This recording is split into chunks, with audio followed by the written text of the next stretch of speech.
Welcome to Philosophy from the Frontline. This podcast explores the intersection of philosophy, entrepreneurship, and veteran transition. Join us as we delve into the minds of successful entrepreneurs who have made the journey from military service into small business ownership.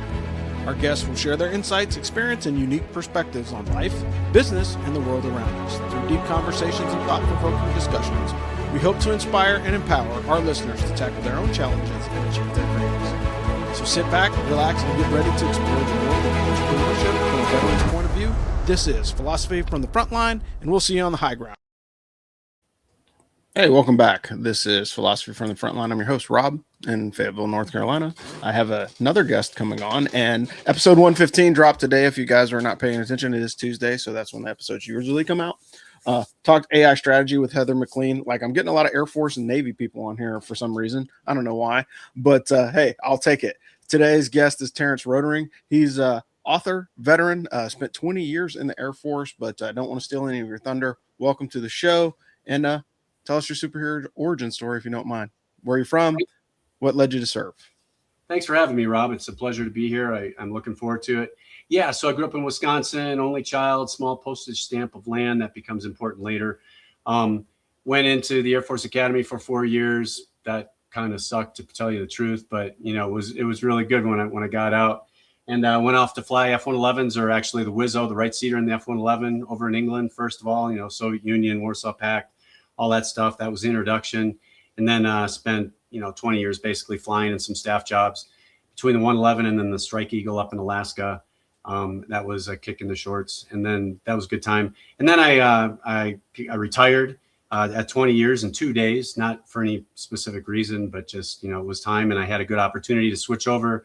A lot of guys, we're thinking and talking about transitioning to the next job. I guess I was a little bit fearful of that, being a weapons systems officer, basically navigator, electronic warfare, communications, all that kind of stuff in the right seat and the back seat.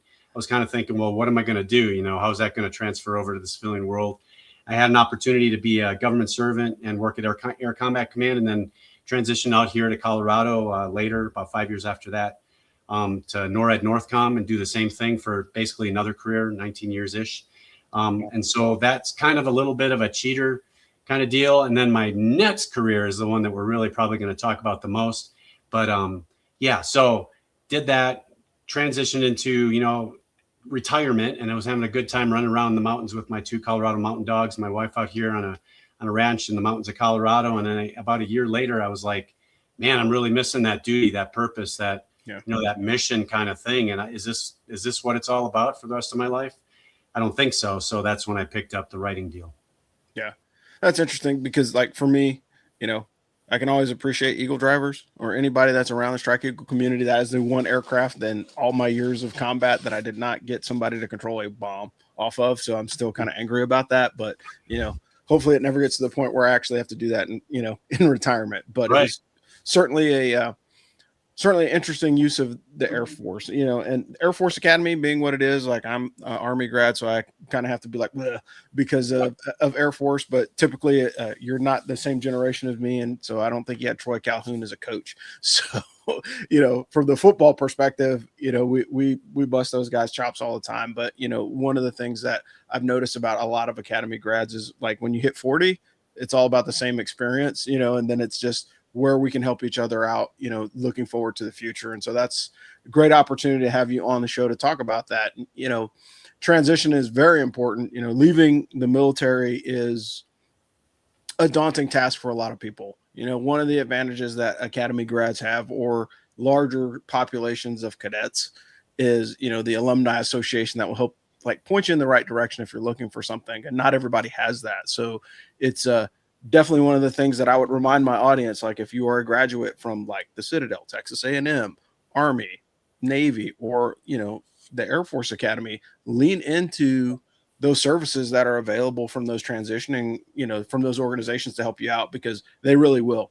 They'll take the time to help you find, your place in your next job, or at least point you to a job that is suitable or commensurate with your skill set. And I think that's one of the things that, right sizing what you're going to do after you get out is very important.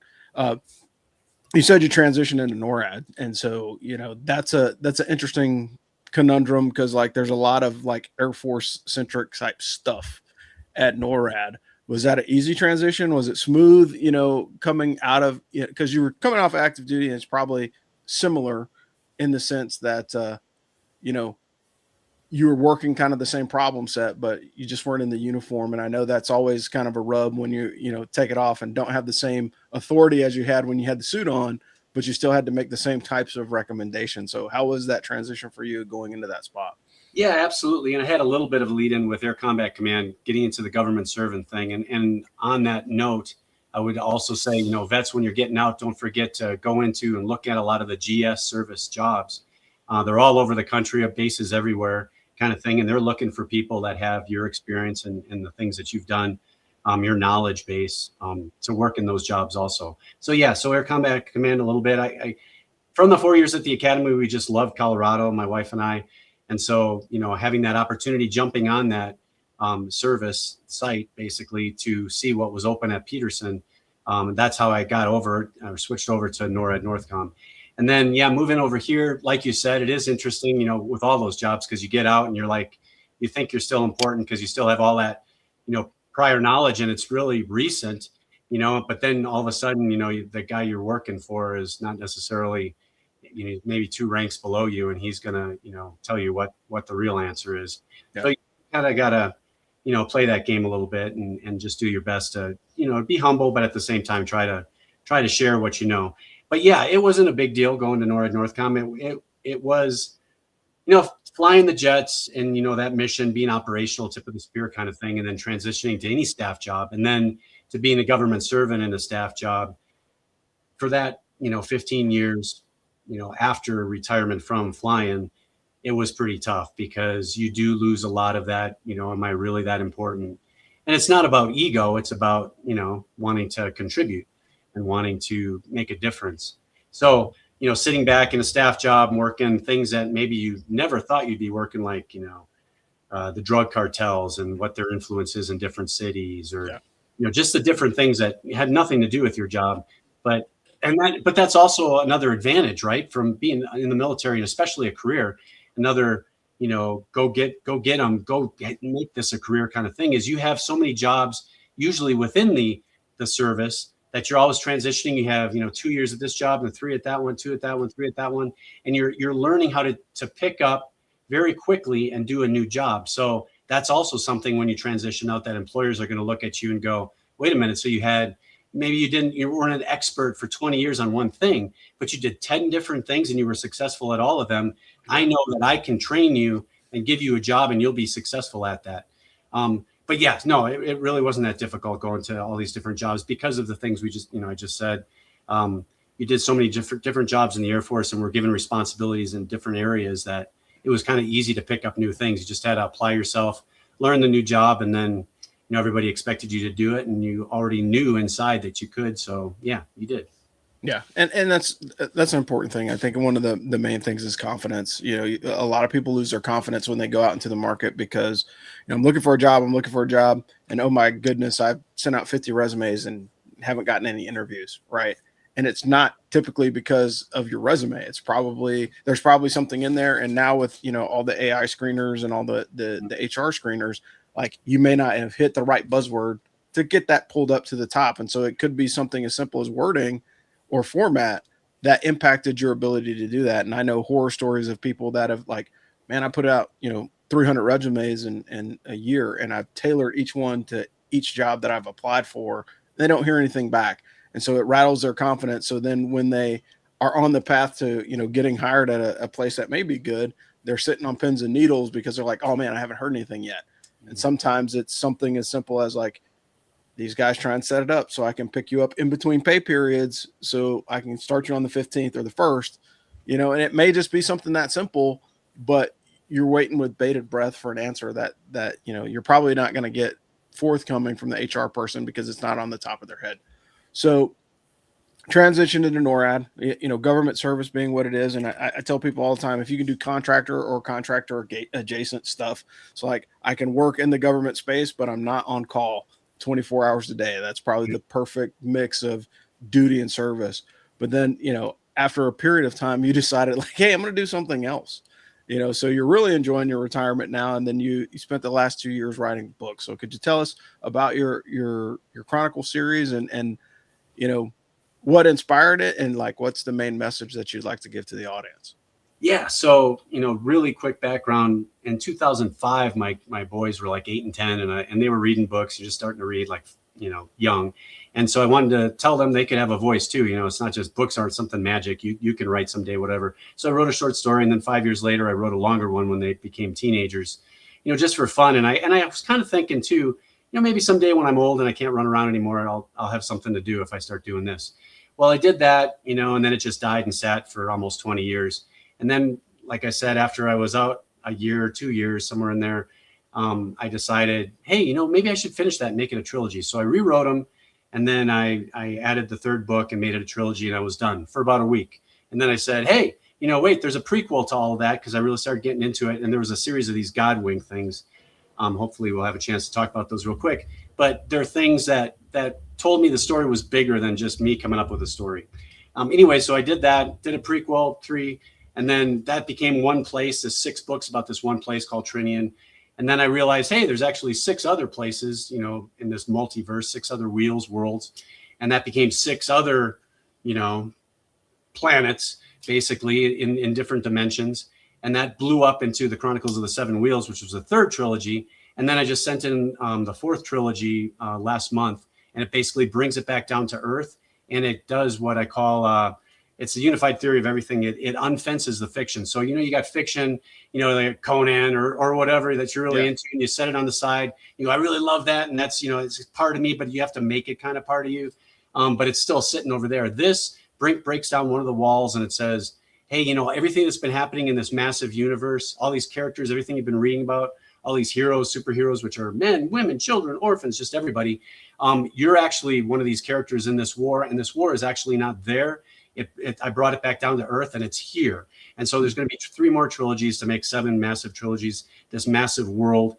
But basically, it is important to all of us. And I'm basically telling the story of, this is a war that's going on between good and evil kind of thing, and bringing it home to the reader so it becomes bigger than just fiction. So the biggest thing to get from all of that, I think, is, that there's that war going on, that we all have to play a part in it, and that we all have an important part to play in it. But what differs from this versus a lot of the fiction, especially the stuff that's out there now, Rob, that's really dark, and you don't really necessarily want to watch it or read it, because it's like, I'm not going to feel guilty about this because it's got some really bad stuff in it, and I can't let the kids read it or whatever, this is really encouraging. It says, unlike, a universe of chaos where, there is no God, or God is bad, and there are no answers, and, basically there's no hope. This encourages people through all the characters and through the message to be, very positive. There are answers out there. There is a God. He is good. You are special. You are unique. You have purpose. You have a piece in this big puzzle, of this massive puzzle that's going on. And there's only one piece like you. No one else can be a piece like you. Don't try to be somebody else, because you're really special and unique the way you are. Everything that's happened in our lives, in our careers, for the kids that are out there in school, all that stuff, it's shaping that piece of that puzzle to fit perfectly in there. And don't be ashamed of it. Just develop it, and just know that you're special, and don't try to be somebody else. So it's really different in that way. But that's basically what the series is about. Wow. And that's impressive. And I think, you hit on some points that speak to service, both in and out of the uniform, right? Understanding your purpose. Like, a lot of people struggle with that. Like, when you're an infantryman in the Army, it's very easy. Like, hey, I get up, I do PT, and then I know, squad battle drill attack. Like, that's my job. And there's variations and offshoots of that. But as long as I'm good at that little piece, I can do everything else. And I think that's something that's lost on a lot of veterans, because we go through that identity crisis, because we lose our purpose, because we hang up our uniform, and like that mission statement that has been at the forefront of our mind for 5, 10, 20 years disappears. And when that disappears, then it's like, hey, what do I do? And, having a, the spiritual, emotional, and physical basis of everything is very important. And I think a lot of people miss out on that, because you have the physical when you're physically in the uniform and you're in the military post. The spiritual Hey, I've seen, all kinds of stuff. I've seen foxhole conversions, where, a guy goes to war, is like, oh, I'm an atheist. And then all of a sudden, like, he's a believer. And the reason why he's a believer is because there's a lot of unexplained things that happen Mm-hmm. that, you can choose to be naive about it, or you can choose to say, like, hey, there's something greater out there other than me that's kind of steering the ship, you Yeah. know, and, and it's funny because, from a discussion standpoint, or even from a philosophical standpoint, that the thought process of intelligent design should supersede everything else, right? Like, things just don't happen by accident, and you can say that they do, but there's enough evidence to the contrary, right? Right. There's plenty of evidence to the contrary. Like, why do these things work exactly the way that they do? Like, why do bees pollinate flowers and that flowers make honey? Like that's way too intricate for it to just be an accident, Yeah. right? But you know, to a naive person, or a person that's in denial, they're not going to see that for what it is. They're just like, oh, that's just nature. Well, Yeah. yeah, well, somebody built it, you Yep. know, like every system that works, has a purpose, direction, and a motivation, to use the army terms. But the reality of it is somebody's set those wheels in motion, and it's to you, as the viewer of your reality, to determine who flick that first domino, to got Right. things moving. And so I think that's interesting to have like multiple books that talk about this, but also bringing it back into the nature of who it is, the nature of who we are, right? Because there's so many people that are struggling right now, and if you're watching the news recently, like, can we trust our government in any stretch of the imagination, right? There's going to be good and bad with everything, Yep. and so we have to just be like, okay, all right, like, this person's supposed to be like this really, really smart guy on this topic, but he actually let his personal feelings interfere with his job. And that Mhm. happens quite often in a lot of businesses. But the reality of it is like, for us in the military, because it's such a high consequence, we don't have the ability to, everybody knows the super narcissistic leader, and everybody's like, hey, stay away from that guy because he's going to get you in trouble, right? We kind of organically steer away from that, or we work around people that aren't great at their job, and sometimes they survive, sometimes they don't. But the reality of it is understanding the relationship between, you know the people around you and your higher power. And that's very generic, and I'm saying higher power generically just because that keeps it Yeah. open for every different religious take. But at the end of the day, if you believe in that higher purpose, if you join the military, and I always say that, being in the military is a calling. Like, you didn't just wake up one day and say, oh, I'm going to join the army. And, like, some people that did, and those are the guys that maybe do, a term or two and then they get out. But the Or guys two. that's Yeah, but the guys that stand for the long haul, there's a lot of, ebbs and flows and ups and downs that go with it. That if your faith is not where it needs to be, you're going to walk away from something that, could be very rewarding. And these, I did all three, sci-fi, fantasy, and spiritual warfare in this. And the literary folks out there would say, "Oh no, you got to stay, stovepiped into one of those. You can't do all three of them." And I was like, "Well, I'm a fiction writer. I'm jumping into this. I like all three of them. They're all important to me. So I'm going to just throw them all together." Yeah, And the reason it works is because I got 10,000 years. I got 7 dimensions. I've got all these different worlds. I've got everything going on, and it's so separate that you can have a book here that's mainly this and a book here that's mainly that. But like we were talking about, the spiritual aspect runs through it all. And one point I just wanted to make was, a lot of the things that are out there, whether they be books or movies, they already have the spiritual aspect in them. They just don't necessarily advertise it. yeah, The Wheel of Time. It's got the Eastern mysticism. The yep, Star Trek, all that stuff has got all the humanism in it. There's a lot of God is dead or God is bad in there. They've got the occult with magic and the Harry Potters, and so it's all in there already. I'm just saying, this is a different point of view. This is a Christian point of yeah, view aspect to it: good versus evil, God versus the devil, across timelines, across the multiverse, in all these different scenarios. The massive chessboard, different players on the chessboard in each place and each different time, and so don't be too turned off by that. It's just a story that has all the sugar. Not you, but I mean the yeah, listener. yeah, It's just for a sure. story that has a diet of it's got a bunch of sugar, but it also has some meat and potatoes and some vegetables, some good stuff in there too for you. You can still enjoy all the sugar, the fantasy and the sci-fi and stuff, but you'll get a little bit a different take on the darkness that's out there right now in the story. That's why it's a little bit different in that way. But I never intended to be a writer, Rob.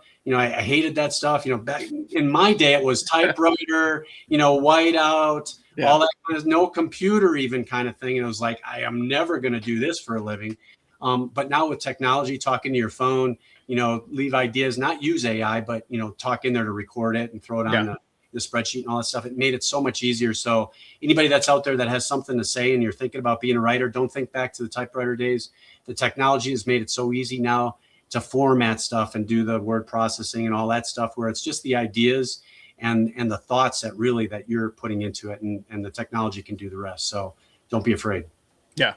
And my friends that are writers, like they actually use they treat their AI like it's a focus group, right? So I get people to read the book, and then I get the AI to read the book, and then the people in the AI give me feedback to say, hey, this beat doesn't work. You know what I mean? Like, I don't understand where this is going, or where's the connective tissue.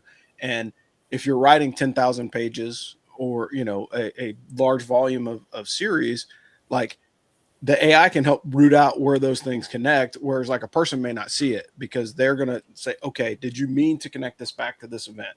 If that's the case, then yes. And then, hearing you talk about science fiction and fantasy,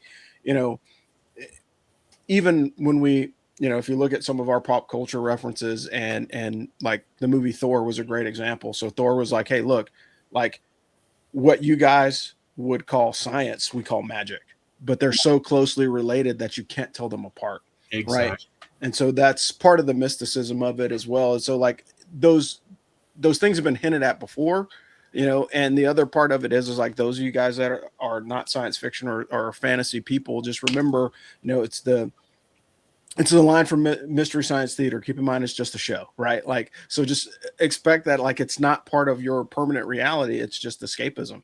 And so I want to be able to check into something that is entertaining, but also kind of removes me from the day to day. Or if it points out something that is provocative and it makes me think about, my experience, great. Because there's times, like I can go back and talk about my experience and the book that Sergeant Troutman wrote, and I'm going to give him a cheap plug, but Sergeant Troutman wrote a book about our first operational deployment. And what came out of it was we had a 10-hour firefight that was not in the news. Why?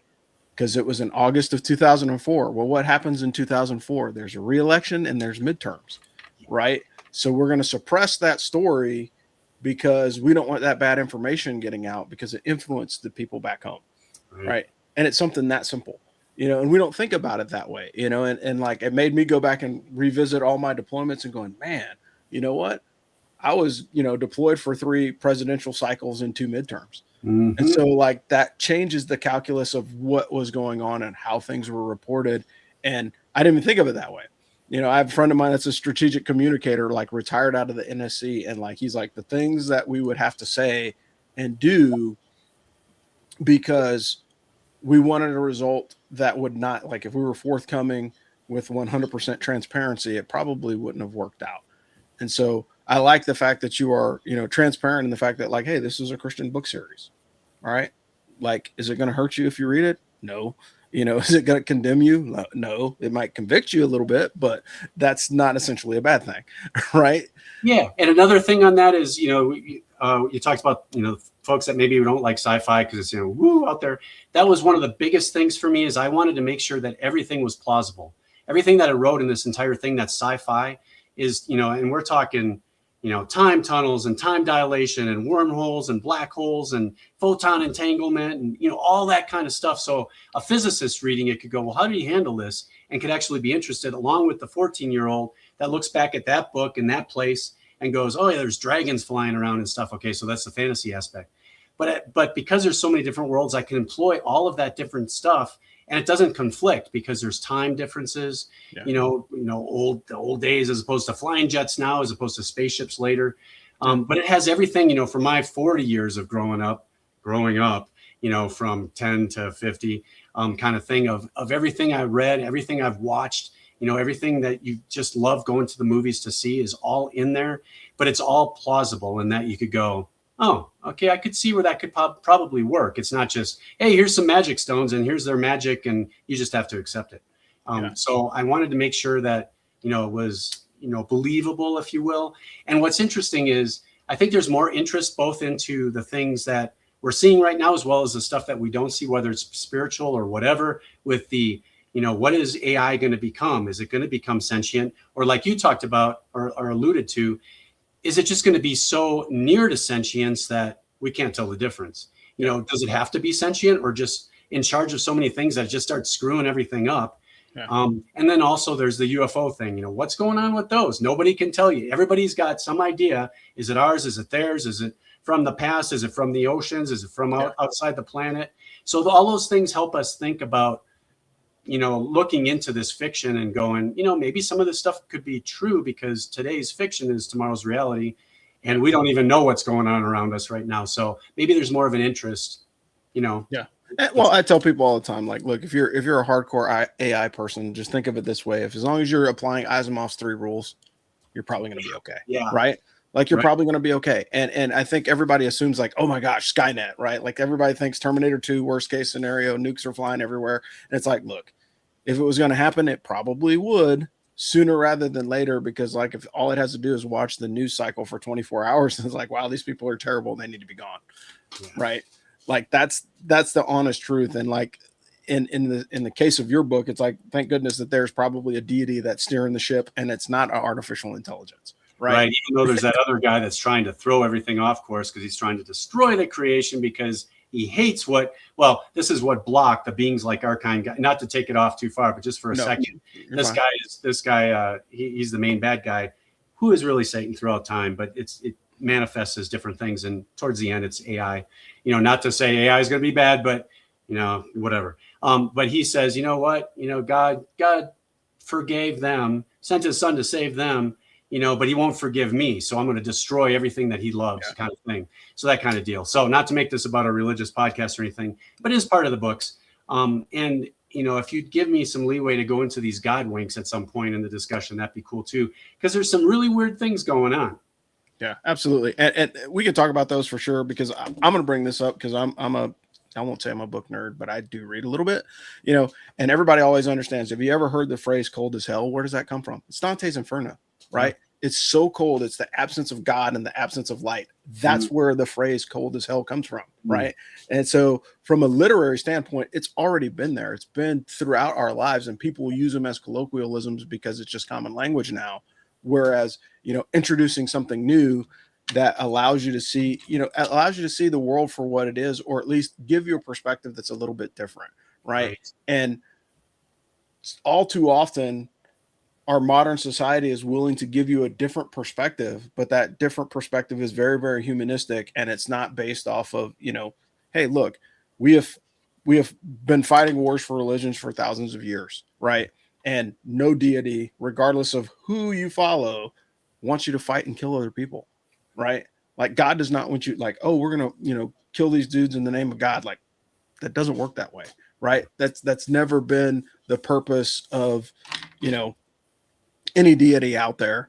And as far as God is concerned, like, I don't think he wants us to kill people. He's like, it's pretty explicit, thou shalt not murder. So why would I, and but it makes for the argument. But you said God winks. So you have you have volumes of books, and it talks about, the aspects of good and evil. And, God winks, at least my definition is like those, I had a pastor tell me once, it's like, coincidences are the time when God chooses to act anonymously, right? And so a naive person would be like, oh, that's a coincidence. But the reality of it is like, if you're a religious person, you're like, oh, okay, all right, and typically I would say the more off the mark you are, the funnier it is to you. Like when you figure it out, like, oh man, thanks. Like, I really appreciate that. I got a great story about it, but I'll let you talk about, some of those moments in your books that are going to like illuminate the thought process of the battle of good and evil and spiritual warfare. Yeah. So God winks to me is just things that are happening that are like, wait a minute, what? And it's almost like God is just like tapping me on the shoulder, and I go, what? And then I look and I don't know who's there, kind of thing. Think about it. So when I was writing the third book, when I first started doing the trilogy thing, I had the Faithful Stand, and then I put a forever on it. So the Faithful Stand Forever, first trilogy. So I'm writing that one, and I'm trying to come, and first of all, in the books, there's no bad language and there's no sexual stuff, but there is evil doing stuff. And so that's why I'd recommend 14 and up for, kids, because, evil does bad stuff and you can only sugarcoat it so much. So anyways, I was looking for this place where everything started, called, well, I won't say what it's called, but it was a place where they were sacrificing their kids over a fire to a demon kind of thing, kind of dark. And I'm going, well, what am I going to call that place? So I had written up this whole place. And I'm like, okay, I don't know. So I said, well, and I just got this wild hair. And I said, I'm going to take the first letter of each place that I introduced over the 2005, 2010, and then to the 2024 timeframe in the order it was placed in those books. And like I said, I rewrote the first two books in 24, but they were put out in 2005 and 2010. So there was Trinian for the T, and then O Mentia, P for Parlantis, H for Heath, and ET for El Tigre, which I put in 2024. Now, remind you, I wasn't planning on doing more than one book or two books, and let alone a trilogy 15 years after the second book. So I put that together. It says Tophet, Tophet. And I'm going, well, it's got the vowels in the right place. Doesn't mean anything to me, but okay, I'll call it Tophet. That's kind of cool. Then a couple of days later, I looked it up in Google, and Google comes back and says it's a place in the valley, or in ancient Israel, in the valley of Hinnom, where a sect of Israelites were sacrificing their kids over the flame to a demon called Molech. And I'm going, okay, wait. Now, wait, how can that happen? Because never planned on the books, never planned on the order, pulled these names out of my, Heath for Lake and Heath, because I flew at Lake and Heath, El Tigre, because I like tigers. I mean, over 15 years, actually 20 years, these places, and how can they spell the place that actually is where it actually happened, what I wrote in the book? So that blew me away. The hair on the back of my neck stands up all the time, whatever. Then very quickly, these are a lot shorter, but writing these books, I could only sleep like 3 or 4 nights or 3 or 4 hours a night. So I'd wake up in the morning and a lot of times it would be 3:16 on my clock radio. So I just take a picture with my phone, put John in front of it, just post it on Facebook, John 3:16, because, God sent his son to save us, and, Jesus saved us. And so we're going to heaven, that kind of thing. So I'm doing that. And then, Stan comes back from the publisher, 316 pages. How did I pay for my early books with, self-publishing? Had this, living out here in the mountains, have this land, have this gold coin buried out in the back, because I'm a guy and that's what guys do, and I dug it up and I called the dude and I say, hey, how much are you going to give me for this today? Because I got to pay for these books. And he's like, well, it's changing all the time, but right now it's $2,316. Like, okay. And then I go and my first review on Goodreads is this lady's number 316th review. And then I'm going to give all the money that I make from the books to this church that we're building east of Colorado Springs. And it gets delayed for COVID, and it gets delayed for city and all this stuff. And it opens on March 16th, 316. Wow. And so these things just keep happening. And I'll just hit you with the last one. There's like 20 in between. But then I do this fourth series, and in the third series, I put my granddaughter in there because, I just wanted her to, Grandpa wrote me into his book someday when she gets bigger. And so then all of a sudden my son says, hey, we're having another daughter. So another granddaughter. And I'm like, oh, crumb, I got to write another book. So I write this other book all around her, but I don't know her name because they don't want to tell us her name until she's born.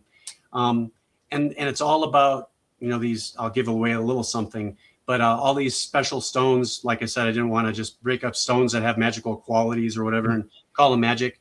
But these stones are all fruit of the spirit stones they end up being. So they're all gifts from God kind of thing, and how they affect the whole series and all that in this series. So then my granddaughter's born. She's born on, can you guess? March 16th. March 16th. Wow, that's amazing enough the way it is. But then they tell us her middle name, and it's Thea. And I go, Thea, what? I look that up. I go, what does that mean? Who names her? Who names someone Thea? What is that? And I look it up, and it means gifts of God. And I'm like, okay, that can't happen because the whole book is about that. It's already written, So these God winks, basically, to me, they kind of said, something bigger is happening here. I'll keep it for the audience, not necessarily Christian, but something's bigger is happening here. And so that kind of led me into writing this to unfence that fiction, to make it bigger for the reader also, because it's become bigger than a story for me. So I just translated that to the reader, and that's what gave me kind of the idea, if you will, or the inspiration to bring the reader into the story also, just like somebody has been bringing me into the story and inspiring me to continue it. So, wow, that's amazing, and that's super cool. And like, I've always had that those moments where you're like, man, like, why am I here? Right. And I say that, and like, usually it was an assignment. So I can remember there was a point in my career about midway through where it was like, I tried my damnedest to stay out of Kansas, the state of Kansas. Like, I refused. I'm not going. Like, I went to Maxwell for ILE to avoid going to Leavenworth. Like I'm not going to Kansas. I refuse. And, God has a sense of humor. So what does he do? He sends me to Kansas, not once, but for 5 years. And like the whole time I'm there, I'm like, God, man, like, why am I here? And then the units of assignment that I was in put me in the exact right position to be where I could be making decisions that would keep people alive. Because if it would have been anyone else, the results could not have been as good as they were, and I sit here and I, when I think about it now, it's like, all right, you put me where you needed me to be, and that's one of the most difficult things to understand, post-military career is like, hey, am I in the right place?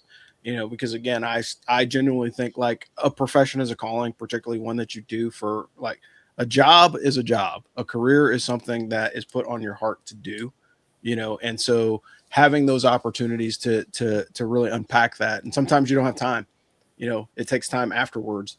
And, I'm sure that writing your books not only is rewarding to you because you're actually creating something, but it's also rewarding to you because it's furthering that connection that you already have with God. Right. So being able to, dialogue with him through your creative nature is probably very powerful thing. Did you see you? And this is an old movie, Mel Gibson, Signs. Yes. Signs. Mm-hmm. So I really love that movie because ruining it for anybody that hasn't seen a 30, 40-year-old movie, whatever it is.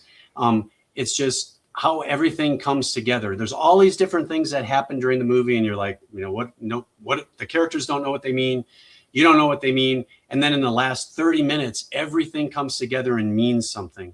Yeah. And I think that's what we can all get from our careers, from our lives, the stages of life kind of thing. I never planned on being a writer at all. But all of the things that happened in the 40 years, those two careers after, college, prepared me to do this kind of thing. And I can't even imagine not having done this now, because it is so special to me, just this whole series and everything that's done. So within the series, it's kind of the same thing. There's just all these, these different worlds, different things happening, but everything is coming together kind of deal, where the longer you read, the more trilogies you read that change everything that happened before it, everything comes together to a culmination that actually means something. And I think all of the vets out there and all of us can learn from that, and that we're never done. I mean, we have different stages in life. I never planned on being a writer, but those 40 years prepared me for it. And so now all of a sudden it's like the greatest thing that I ever thought I could ever do, I've just accomplished. So don't be afraid to look at the different things that you've looked at in the past and new things, but even the things I've started liking pretzels. I never liked pretzels before, so we change through our lives, and these different stages should show us that, maybe everything was just all, like we've been talking about, meant to be kind of building up, being taught, being directed, being placed in different places for different reasons. And then all of a sudden you get to a point where you're not done till you're done. Maybe it was all leading up to this now. So don't be afraid to look at what this might be. And don't look past it just because you've looked at it before. Yeah. And that's good advice. And so, hey, we're closing in on 40 minutes, and I try and keep it between like the average drive of commute. You told me this was going to be 3 hours. Yeah. You get the AM and the PM, but the reality of it is like, I try and keep these short and sweet to, keep people's attention, but also have great conversation. So I'm not going to cut them off if they're going well. And this one's going very well. But what I would tell you is, as we get towards the end, like as we start to wrap this up, I always ask the question of all my guests. It's like, hey, name a resource, a piece of advice, or a person that helped you during your transition, whether that be coming out of the military or into something new that you're doing now, because those pieces of advice are invaluable to us as veterans as we're transitioning. Because like, if you don't have anybody to ask you like even a somewhat difficult question, you're probably not going to be successful as you're going out the door, because you're just not thinking about it. Because I have all these things I have to do to transition, none of which is like finding my purpose after transition, but book, resource, or person that helps you kind of step into the next part of your world. Yeah. So we touched on one real quick. Don't forget the GS jobs out there, just because a lot of people I talked to, they just didn't even think of it. No one told them. You think they would have picked that up in their transition, as they're getting out, kind of thing. But I guess I would say is, maybe, here's a couple non-standard ones. The more standard one is just talk to one of your brothers, man, because a lot of times they will see things in you that maybe they never even told you about. Just some of your close friends, some of the people that you've worked with. You don't think that, this is a strength or this is a direction that you should go, but you'd be surprised at just some of the advice that they might tell you, just things that they've noticed about you, having worked with you or been friends with you, that you just didn't pick up on. And then also, your significant other, whether that, your wife, just because she'll see, she or he will see things, and you may be a little reticent to maybe ask them, but try to do it, because they can see things and strengths about you also, and have a lot of wisdom that they're willing to share with you, that if you just ask, and maybe they're afraid to mention anything, because us guys in the military, a lot of times we have a certain persona where maybe they think we don't want them to tell us something about that. But if you ask them and you honestly want to know, they might really be steering you in a direction that will be really profitable and enjoyable for you in the future. Wow. And that's probably some of the simplest, that's like the simplest. Did you ask your wife? Yeah. And most people are like, no, why would I do that? Why would I do that? Because she's right there and she's, been supporting you for the last 20 years. She may be able to give you some insights that you may not have. Well, this has been great. I really have enjoyed this conversation. If you release any more books, where can we find them is the next question. Yeah. So if you got Google, just put my name in there, Terrence Rotering, Rotering, and it'll send you the books, or to Amazon, Barnes & Noble, everywhere. I also have a YouTube channel where this is kind of cool. I started, using a different AI that's out there, kind of thing. And take some of the stuff from this book, make a song, send it over to 11 Labs, put it to music, and then put video clips to it. And all of a sudden you've got like the 1980s video, MTV video kind of things to different parts of the book. So They've turned out to be some of my favorite songs, not so much because they're about the books, because they're just really good. But anyways, I also advise people just totally separate to go and look at 11 Labs for making music too, because it'll make songs for you. But anyways, so Google, it'll tell you the podcast, great podcasts like this that you can have connections to, where the books are. And also I have Chronicles of Trinian.com, one word, Trinian. That's the first trilogy. And that'll brings you to a website where you've got all the reviews and podcasts and books and all that stuff too. So just, and some of the books got kind of expensive with the price of ink and paper and everything, the inflation that's been going on, but you can get them on the Alexa kind of deal.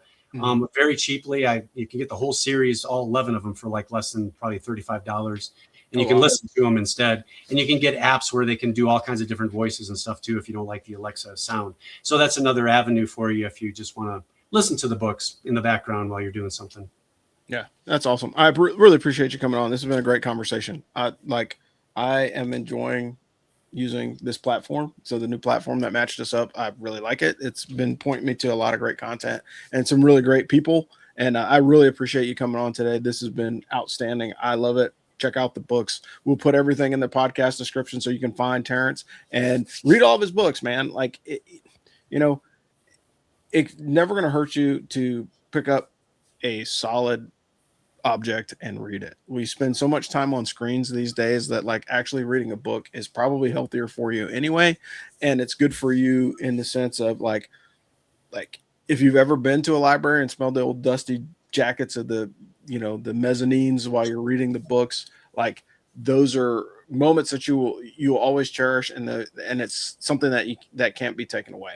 And that's the other part of it is, and I'm going to get on my soapbox for about 15 seconds, but like with all the digital media that things are going on right now, you shouldn't be afraid of AI. You should be afraid of like somebody pulling the license rights of your favorite piece of content off of digital and then you lose it. Right. Yeah. So there's nothing wrong with you going out and buying a physical copy of a book and sitting down and enjoying it with a cup of coffee and then, sharing your thoughts with your spouse, so there's nothing wrong with that. But for Philosophy from the Frontline, I'm your host, Rob, for Terrence Rotering. This has been episode, I don't know what, I think it's 116. We'll figure it out when we put this thing together. But thanks for stopping by, and we'll see you guys on the high ground. Thanks. Thanks, Rob.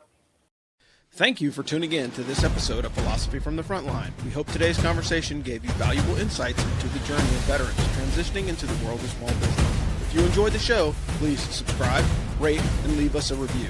It helps more people find us and supports our mission to empower veteran entrepreneurs.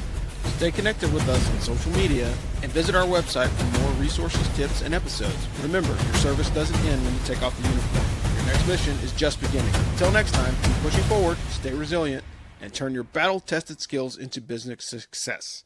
This has been Philosophy from the Frontline, and we'll see you on the high ground. Thanks.